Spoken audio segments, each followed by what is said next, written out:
morning students, once again welcome to you in DSS online classes. Myself Saroj Srivastava, and today we are going to read our new chapter 6, Every Drop Counts. Let's start chapter. Long ago. This is a picture of Gadsi Shah. Shar means a lake. King Gadsi of Jaisalmer got it made 650 years ago with the help of the people. All around the lake there are ghat with a step leading to the water, decorated baranda, large halls, room and much more. People came here to celebrate festival and for program of music and dance. Children came to study in the school on the ghat. The talab belonged to everyone and everyone took care to keep it clean. Rainwater collected in these lakes spread over many miles.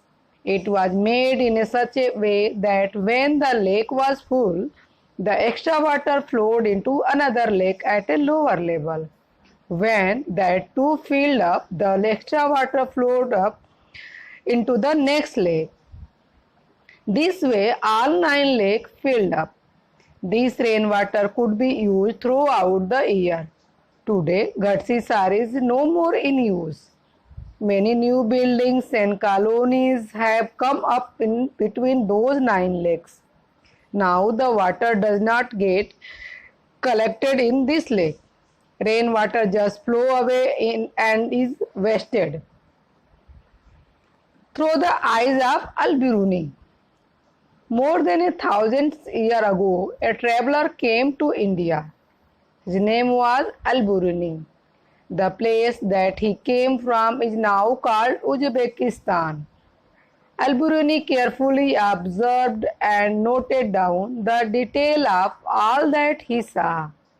He wrote especially about those things that he found very different from his own country. Here is a part of what he wrote about the ponds of that time.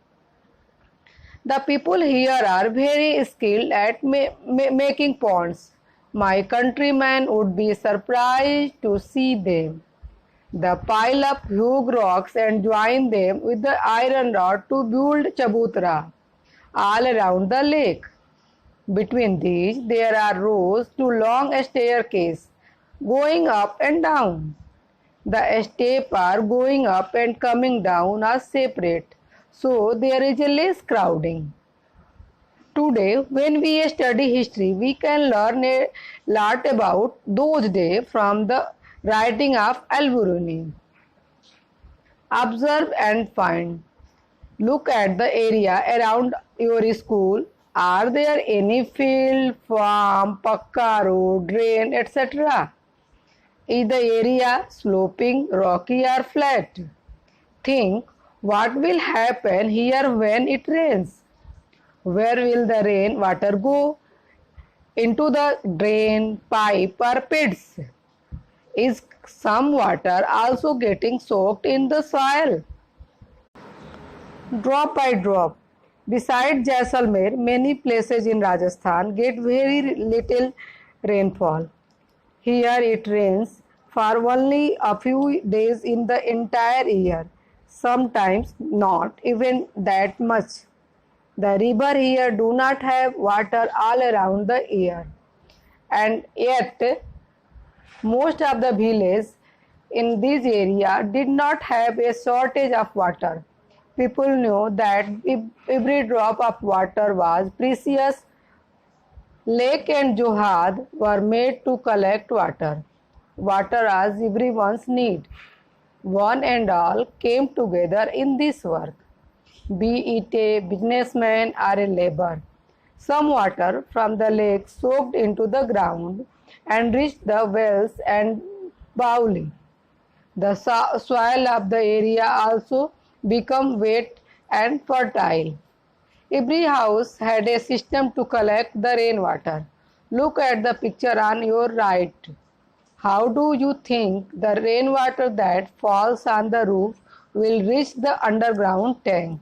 Draw the path. You can draw the path how the rainwater reach in the ground. Have you ever seen a step well? Look at the picture. Can you imagine by looking at the picture that the steps go down several story deep? Instead of drawing the water up from the well, the people could go down the steps and reach the water. That is why they are called step wells.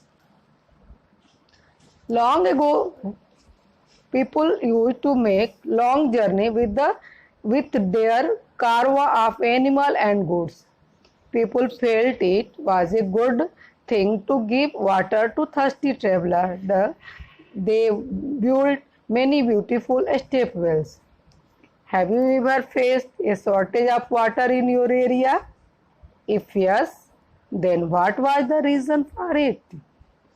Talk to your grandmother or any elder person. Find out when they were of your age. From where did they get water for the house? Has there been a change now? What kind of water arrangement were made for travelers, for example, Piau, Musk, or any other?